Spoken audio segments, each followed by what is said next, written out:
I want to know what god I have ended up on the good side of to be given such a gift. Kill the Justice League, Concord, Dustborn, and now Unknown 9 Awakening. Now, if you have never heard of this game, if it is unknown to you, there are plans for an Unknown 9 extended universe, including a comic, novel trilogy, podcast, and they are hoping for a movie before the game is even out.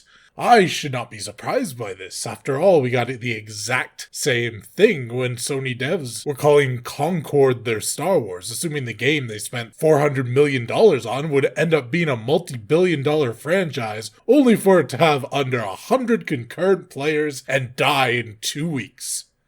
But to have this level of delusion over a purely woke game consulted on by DEI cultists twice in just 2 months is insanity, and this may be even worse since it involves the most toxic corporation in the industry, Sweet Baby Inc. SBI, to remind people of what they do, catapulted into the public eye when they decided to try to harass, ruin the life of Steal the Steam library from Silence and other a guy because he dared to post a list of all the games they were working on. This in turn put a lot of eyes on all the thoroughly woke games out there, on the nonsense regarding Type A and Type B to refer to men and women, something that is happening suddenly in all sorts of games from supposedly diverse companies, despite it being something they don't even believe in. Do you know anyone who refers to their gender as Type A or B? The woke just want to ruin everything. This is something solely for games because gamers hate it, and they prove it because they won't even support or buy the games meant for them themselves. Awareness spread to games, studios, and systemic toxicity forced into the industry, such as prolifically discriminatory DEI departments, and cultures of so much fear that anyone who dares to question any decisions in companies risks not only their jobs there, but being blacklisted in the entire industry, which is how activists and journalists have spent the last decade ruining developers' lives. And the gaze set on journalists, who supported and reposted lies regularly, while dismissing, lying about, and ignoring the SBI story, despite it being the largest story in gaming for half a year. Everyone is now aware wokeness and puritanical control is at every single corner of the industry. There is collusion between journalists, activists, studios, and consultants, all with the purpose of spreading their ideology, while silencing and ruining anyone who notices or speaks against it. And yet, within 2 months, we got Concord and Unknown 9 Awakening. How do you even become this delusional? It's almost astounding. Like, where was the logic here? Hey guys, we have established decades-old IPs like Marvel, DC, Star Wars, Star Trek, Lord of the Rings, and Indiana Jones, completely ran them all into the ground in under a decade, despite them having survived multiple cultural generations before we got our filthy hands on them, simultaneously, even though the blueprint, groundwork, structure, characters, and lore were already built by genius creatives, for us to just milk like a cow. And yet, somehow, we are under the assumption that we, the ones who have destroyed all male entertainment in just 10 years, are able to create a completely new franchise out of nothing, using the same techniques that stripped us of all our farmable IPs in the first place. Twice in 2 months. The amount of money and expectations put behind Concord and now Unknown 9 is utterly astounding.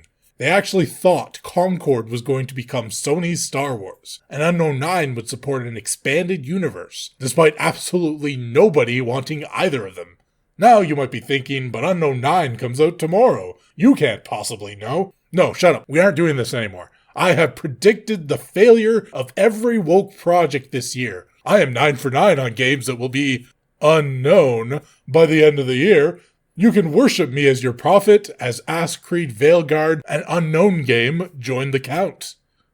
And still, these companies will not divest from the cult. And when they cry about layoffs, remember that they are willingly causing them. The collapse of Western AAA gaming was and still is avoidable, easily.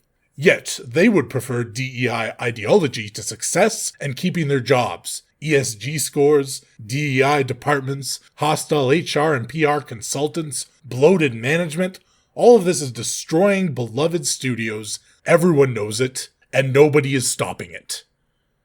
So we should cheer them on. Foreign studios and indies will grasp this willingly given cultural land.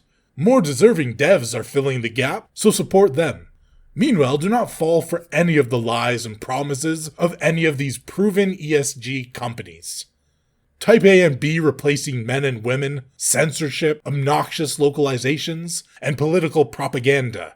It's quite easy to spot with a bit of attentiveness. A character creator that says man and woman. Well, there might be hope there. But keep in mind there's going to be people on both sides who will try to downplay and claim the culture war is over prematurely. It will take a decade of attention and dedication to rebuild at minimum. And don't believe a word of the pendulum swinging back. That does not exist. They used remasters to cover all women with more clothing, to diminish their sexuality and femininity, to force SJW politics into every crack they could manage. The pendulum swinging the other way is not remasters, looking like the original game, just with smoother controls and better graphics. That's a return to normal. What a pendulum swinging in the other direction would look like, you all are not ready for it. And it will never happen. But I am the world's last respectable journalist. So I will retract. If we see the third Final Fantasy VII remake have Tifa's clothing shooting off like Senran Kagura while her tank top splits, trying to contain the pair of watermelons bouncing like rats in a rubber room.